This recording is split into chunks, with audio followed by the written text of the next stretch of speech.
안녕하세요. 한국외국어대학교 글로벌 캠퍼스 방송국 FBS 아나운서 조수미입니다. 새해 목표를 정할 때 빠지지 않는 것이 바로 외국어 공부인데요. 그런데 막상 외국어를 공부하려고 하면 또 어떻게 공부를 해야 할지 막막한 분들이 많이 계실 것 같아요. 그래서 준비했습니다. 이름하여 이것만 보면 외국어 공부 안 해도 돼요 인데요.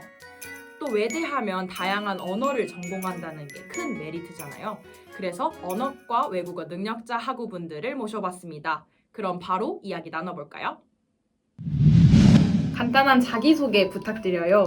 네, 도바르단 안녕하세요. 저는 세르비아 크로아티아어과 2학번에 재학 중인 강유림입니다.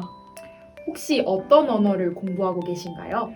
네, 저는 세르비아어와 그리고 크로아티아어를 전공하고 있는데요. 저희 학과는 아시아 유일의 학과로서 1학년 때는 세르비아어를 공부하고 있고 그리고 2학년 때는 크로아티아어를 공부하고 있습니다. 어떤 영화나 드라마를 보고 공부하고 계신가요? 저는 사실 영화나 드라마보다는 노래로 공부를 하고 있는데요. 제가 생각하기에 아무래도 영화나 드라마는 한 편이 너무 길기도 하고 그래서 이렇게 반복해서 또 학습하기도 어렵고 그래서 제가 생각했을 때는 노래가 적합하다고 생각을 해서 노래로 공부를 하고 있습니다. 그중에서 제가 노래로 공부를 많이 했었지만 가장 기억에 남는 곡은 블라도 게오르기예브의 예디나라는 곡입니다. 그 노래를 듣고 어떻게 공부를 하시나요? 저는 처음에는 가사 없이 학습을 했었는데요. 가사가 없이 들어보고 혹시 제가 아는 단어가 있는지 한번 확인을 해봤어요. 그리고 다시 가사를 이제 보고 들어봤을 때 제가 이 단어라고 생각했는데 그 단어가 맞는지 확인을 해보고 또 원래 제가 알고 있는 단어였는데 몰랐던 단어가 있다면 그게 어떤 단어인지 확인을 해봤고요.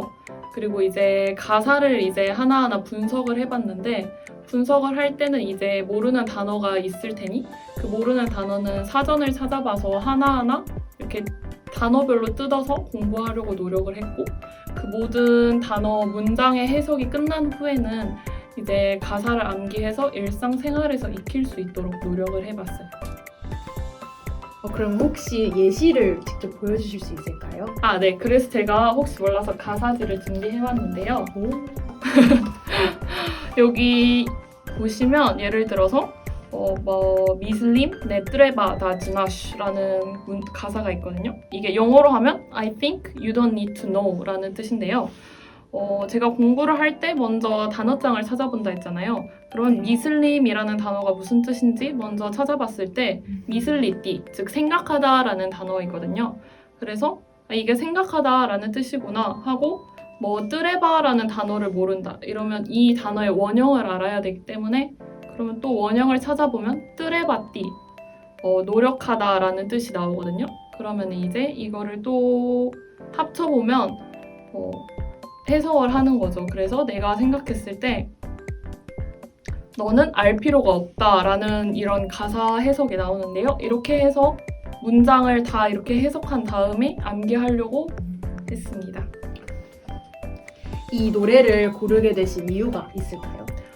사실 이 노래를 처음 알게 된 계기는 원어민 교수님이 수업 시간에 가장 좋아하는 노래다라고 소개를 해주셔서 알게 된 노래인데요. 제가 들어보니 아무래도 한국 노래와는 다르게 이 선율이 뭔가 어떻게 말하자면 좀 올드한 면도 있고 그런 색다른 면에 끌려서 이 노래를 처음 공부하게 되었습니다.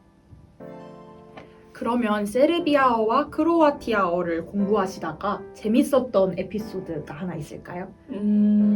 생각나는 게 하나 있는데 제가 처음 이제 입학해서 처음으로 수업을 들었을 때 이제 얼굴을 다 모르니까 원어민 교수님께서 한 명 한 명 출석을 부르셨는데 이제 예를 들어 제 이름이 강유림이니까 세르비아어 이름은 다나이거든요. 그래서 다나 이렇게 했을 때 네 하고 이렇게 대답을 했는데 원어민 교수님께서 갑자기 웃으시는 거예요.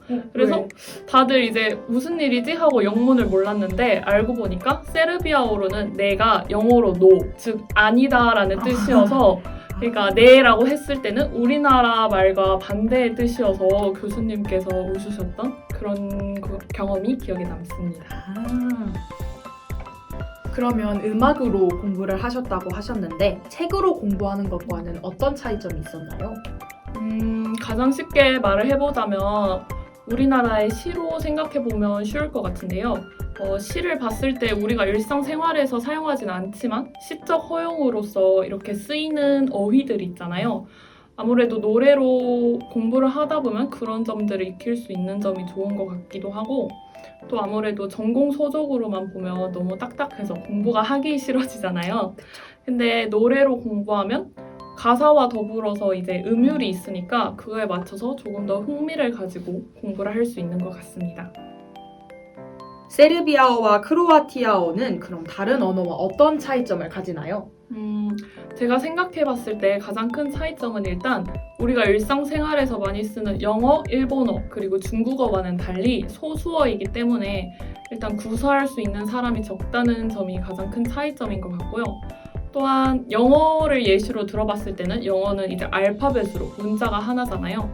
그런데 세르비아어는 끼릴자 그리고 라틴자로 두 가지의 문자가 있다는 점이 큰 차이점인 것 같습니다.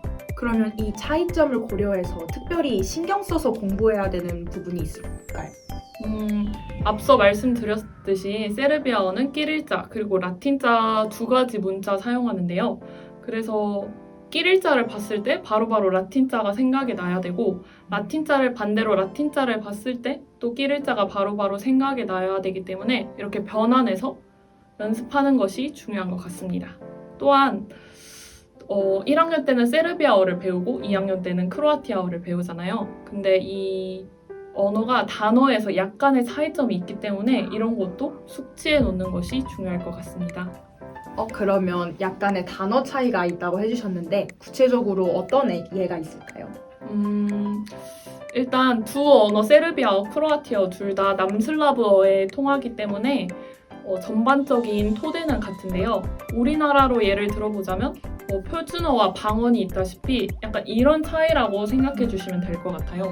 단어로 예를 들어보자면 세르비아어에서는 레빠라는 단어가 예쁘다라는 뜻인데요. 크로아티아어에서는 이 단어가 리에빠로 발음이 된다는 이런 옛값이 추가되는 이런 차이점이 있고요. 또 세르비아어에서는 보다라는 단어가 비데띠인데요. 크로아티아어에서는 동일하게 옛값이 추가되어 비디에띠 이렇게 발음이 된다는 차이점이 있는 것 같습니다. 그 언어권 나라로 혹시 교환학생이나 어학연수 가신 경험이나 혹은 앞으로의 계획이 있으실까요? 저는 정말 아쉽게도 아직까지는 계획이 없긴 한데요.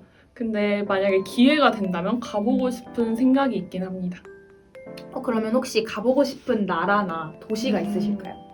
혹시 그 꽃보다 누나의 크로아티 편을 보셨나요? 못 보셨죠? 거기에 나오는 크로아티아 편이 나오는데요.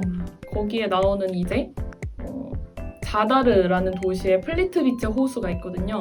그 호수가 영화 아바타의 배경이 된 호수이기도 한데 정말 아름답다고 소문이 나서 그 호수를 가보고 싶기도 하고요. 또 이제 크로아티아의 아드리아 해안이라는 곳이 있는데 그곳에 위치한 드브로브니크라는 도시가 있는데요. 거기에 바다가 정말 예쁜 걸로 유명해서 거기도 가보고 싶습니다. 저도 가보고 싶어지네요. 그 언어로 좋아하시는 말이나 문장 있으실까요? 기억에 남는 세르비아어 속담이 있는데요. 니에즐라토 스베시토시아라는 말이 있는데요. 서양권에서는 굉장히 유명한 속담이라고 하더라고요. 영어로는 All that glitters is not gold라는 말인데요. 이게 얼마나 유명하냐면 이 말 속담이 그 세익스피어의 희극인 베니스의 상인에서도 이 말이 등장했다고 하더라고요. 이 말을 우리나라 말로 이렇게 의역을 해보자면 반짝이는 모든 것이 금이 아니듯 화려해 보이는 모든 것이 가치 있는 것은 아니다라는 말인데요. 이 말이 왜 가장 기억에 남았냐면 아무래도 현대인들은 화려해 보이는 것을 좋아하고 또 물질 만능주의가 만연한 사회잖아요. 그래서 이런 사회에 가장 딱 어울리는 말이 아닐까 싶어서 가장 기억에 남습니다. 그럼 마지막으로 그 언어로 인사 부탁드려요.